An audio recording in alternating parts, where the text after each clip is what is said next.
नमस्कार। तो आज हम सुनने वाले हैं एक अनोखी कहानी सपनों का चक्रव्यूह। लेकिन उससे पहले अगर आप हमारे चैनल रोचक कहानियां पर पहली बार आए हैं तो सब्सक्राइब करना ना भूलें। नई और रोचक कहानियां सबसे पहले सुनने के लिए तो कहानी की शुरुआत करते हैं। बिना किसी देरी के किसी छोटे से गांव में एक युवक ईश्वर अपनी नीरस जिंदगी से थक चुका था। गांव की सीमित दुनिया, वही पुराने चेहरे और वही पुराने सवाल। क्या तुमने शादी कर ली, ज़रेनिया? अभी तक कुछ किया है? ईश्वर को इन सभी चीजों से चिढ़ हो चुकी थी। वह अपनी जिंदगी में कुछ बड़ा करना चाहता था, कुछ ऐसा जो उसके गांव के लोगों के लिए भी प्रेरणा बन सके। ईश्वर का मन हमेशा किताबों में खोया रहता था। वह पुराने कथाओं, कहानियों और दंत कथाओं में मग्न रहता। उसके लिए किताबों की दुनिया कहीं अधिक दिलचस्प और चुनौतीपूर्ण थी। उसने कई किताबों में पढ़ा था कि कुछ लोग जीवन के रास्ते पर अनजाने रुझानों से जाते हैं और उन्हें पता भी नहीं चलता कि वे कहां पहुंच गए हैं। एक दिन गांव में एक अजनबी यात्री आया। उसकी आंखों में कुछ ऐसा था जो ईश्वर को खींचता था। उस अजनबी यात्री के पास एक पुरानी और घिसी-पिटी किताब थी। वह किताब बहुत ही रहस्यमय लग रही थी, जैसे उसमें कोई छुपा हुआ राज हो। ईश्वर ने मन ही मन ठान लिया कि वह उस किताब के बारे में जानकर उसे अपने जीवन का हिस्सा बनाएगा। यात्री ने ईश्वर से कहा, तुम्हारी आंखों में एक अलग सा सवाल है। तुम वह ढूंढ रहे हो जो तुम्हें कहीं और नहीं मिलेगा।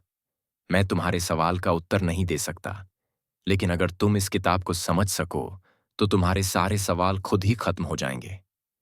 ईश्वर ने बिना देर किए उस अजनबी से किताब ले ली। वह किताब देखने में बहुत पुरानी और गंदी थी, लेकिन ईश्वर के लिए वह किसी खजाने से कम नहीं थी। किताब के पहले पन्ने पर एक अजीब सी कविता लिखी हुई थी। जहां से शुरू करो वहीं खत्म नहीं होता। हर मोड़ पर एक नई कहानी छुपी होती है। जो रास्ता तुमने छोड़ा वही तुम्हारा रास्ता था, और वो रास्ता ही तुम्हें तुम्हारा सच बताएगा। ईश्वर समझ नहीं पाया कि यह कविता उसे क्या बताना चाहती है, लेकिन उसकी जिज्ञासा ने उसे और भी अधिक आकर्षित किया। अगले कुछ दिनों तक ईश्वर उस किताब में खो गया। वह पन्ने पलटता, उन रहस्यमय शब्दों को समझने की कोशिश करता, लेकिन हर बार एक नया सवाल उसके सामने खड़ा हो जाता। धीरे धीरे उसे समझ में आने लगा कि किताब कोई सामान्य किताब नहीं थी। यह किताब एक चक्रव्यूह की तरह थी। अगर एक बार इसमें फंस गए तो बाहर निकलना आसान नहीं था। किताब ने उसे नए नए रहस्यों से परिचित कराया। ईश्वर को लगा कि अब उसे अपनी जिंदगी की असली दिशा मिल गई है। लेकिन क्या वह सच में तैयार था उस दिशा में कदम रखने के लिए? ईश्वर उस किताब में खो गया था। दिन रात वह उसी में डूबा रहता। हर पन्ने में कुछ न कुछ नया मिल जाता, लेकिन कभी ऐसा नहीं लगा जैसे वह किताब के किसी गहरे रहस्य तक पहुंच पा रहा हो। कभी वह महसूस करता कि वह कुछ समझने के करीब है, तो कभी वह खुद को और उलझा हुआ पाता। किताब में एक और पन्ना था जिसमें एक और अजीब सी लाइन लिखी थी, जो तुम्हें दिखता है वही सच नहीं है। तुम्हारे भीतर जो है वही तुम्हारा सबसे बड़ा रहस्य है। पदचाप सुनो, तुम्हारी दिशा वही बताएगी। ईश्वर को यह समझ में नहीं आ रहा था कि इसका क्या मतलब है। क्या वह वास्तव में अपने भीतर की आवाज सुनकर कुछ समझ पाएगा? क्या उसके मन में जो सवाल उठते थे उनका कोई जवाब उसके भीतर छिपा हुआ था? इसी उलझन में वह गांव के बाहर नदी के किनारे बैठा था। उस दिन उसका मन बहुत भारी था। वह सोच रहा था, क्या मैं सही रास्ते पर जा रहा हूं? क्या यह किताब मुझे वही बता रही है जो मुझे चाहिए? तभी उसके सामने एक अद्भुत दृश्य हुआ। नदी के पानी में एक पत्थर गिरा और उसकी लहरें दूर दूर तक फैलने लगीं। लहरों के बीच एक रहस्यमय प्रतिबिंब दिखाई दिया, जो कुछ सेकंड के लिए स्पष्ट हुआ और फिर गायब हो गया। ईश्वर ने जल्दी से अपनी आंखें झपकाईं, लेकिन वह चित्र अब भी उसके दिमाग में घूम रहा था। वह प्रतिबिंब कुछ ऐसा था जैसे किसी पुराने मंदिर का गेट, और उसके भीतर एक रोशनी झलक रही थी। यह दृश्य बहुत सामान्य सा लग रहा था, लेकिन ईश्वर को यह अनुभव हो रहा था कि यह वही रहस्य था जो किताब उसे बताने की कोशिश कर रही थी। वह तुरंत उठ खड़ा हुआ और घर की तरफ बढ़ने लगा। उस गेट का रूप और उसकी भीतर की रोशनी उसे अपनी जिंदगी के अगले कदम की ओर खींच रही थी। ईश्वर ने अब यह तय कर लिया था कि वह अपने गांव से बाहर जाएगा। गांव की छोटी और सीमित दुनिया से निकलकर वह कुछ बड़ा और गहरा ढूंढेगा। वह जानता था कि वह खुद को और अपनी पूरी दुनिया को समझने के लिए एक नई यात्रा पर निकल रहा था। लेकिन वह एक बात जानता था कि यह यात्रा आसान नहीं होने वाली थी। गांव के बुजुर्ग लोग उसे रोकते हुए बोले, ईश्वर, तुम इतने समय से यहां रहते हो, तुमने यहां के सारे रास्ते देखे हैं और तुम जानते हो कि बाहर दुनिया कितनी खतरनाक है। लेकिन ईश्वर का मन पहले से ही तय कर चुका था। मैं अपने रास्ते को खुद चुनूंगा। अगर मुझे इस किताब के रहस्यों को समझना है तो मुझे अपनी सीमाओं को पार करना होगा। एक रात चांद की हल्की रोशनी में ईश्वर ने अपने बैग में जरूरी सामान रखा और घर से बाहर निकल पड़ा। उसकी आंखों में एक नई आशा और आत्मविश्वास था, जैसे वह किसी नए युग की शुरुआत करने जा रहा हो। वह जंगलों, पहाड़ों और अजनबी रास्तों से गुजरते हुए एक छोटे से गांव में पहुंचा। वहां के लोग थोड़े अजनबी थे, लेकिन उनकी आंखों में एक खास बात थी। उन्होंने ईश्वर को एक अनोखा जगह बताया जो आसपास के इलाके में किसी को नहीं मालूम था। वह जगह एक पहाड़ी के ऊपर थी, जहां पुराने धार्मिक ग्रंथों के बारे में कहा जाता था कि वहां छुपे हुए हैं। ईश्वर ने उसी दिशा में कदम बढ़ाया जिस दिशा में वह पहले देख चुका था। उसके कदम जैसे जैसे आगे बढ़ रहे थे, उसे लगता था कि वह किसी बड़े रहस्य की ओर बढ़ रहा हो। पहाड़ी के ऊपर पहुंचते ही उसे एक पुरानी और खंडहर जैसी इमारत दिखाई दी। यह वह जगह थी जिसे उसने किताब में पढ़ा था, वह मंदिर जहां से रोशनी निकलती थी। मंदिर का गेट बंद था, लेकिन ईश्वर को यह समझ में आ गया था कि यहां कुछ गहरा छिपा हुआ है। उसने अपनी आंखें बंद कीं और अपने भीतर की आवाज सुनने की कोशिश की। कुछ देर बाद उसे लगा जैसे गेट के पास किसी ने हल्की सी आवाज दी। ईश्वर ने अपनी आंखें खोलीं और देखा कि गेट थोड़ा सा खुला था। वह धीरे धीरे पास बढ़ा और गेट को खोल लिया। भीतर एक अंधेरा सा कमरा था जिसमें बहुत सी पुरानी किताबें पड़ी थीं। एक किताब विशेष रूप से चमक रही थी, जैसे वह उसे बुला रही हो। ईश्वर ने वह किताब उठाई और उसकी पहली पंक्ति पढ़ी। तुमने जो रास्ता चुना है वही तुम्हारा सत्य है।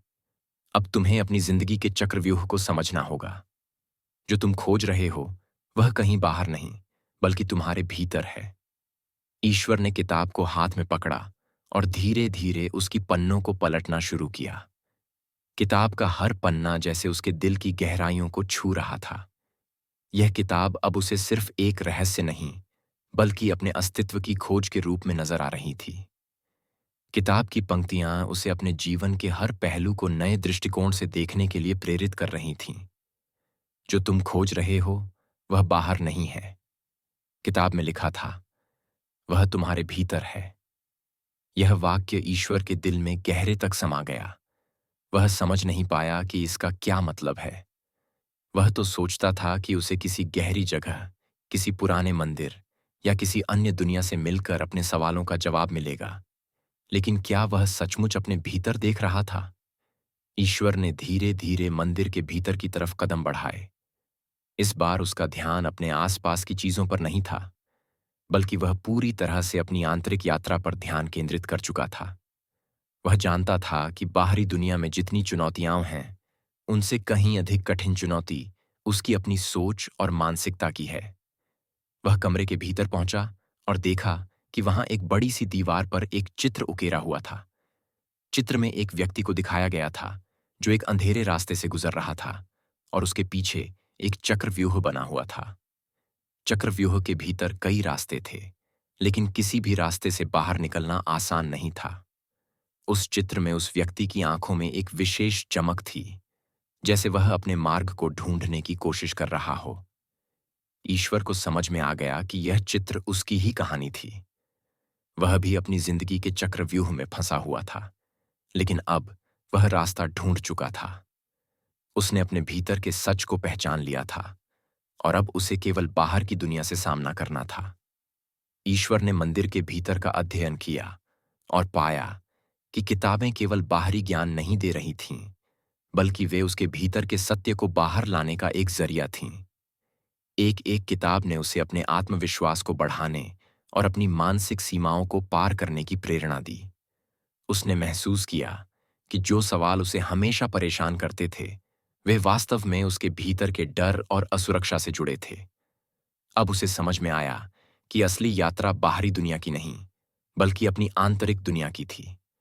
उसे बाहर से उत्तर नहीं मिल सकते थे, क्योंकि उत्तर हमेशा भीतर ही थे। तुम्हारा सबसे बड़ा दुश्मन तुम्हारा खुद का डर है, किताब के अंतिम पन्ने पर लिखा था। ईश्वर ने गहरी सांस ली और धीरे धीरे अपने डर का सामना करने का फैसला किया।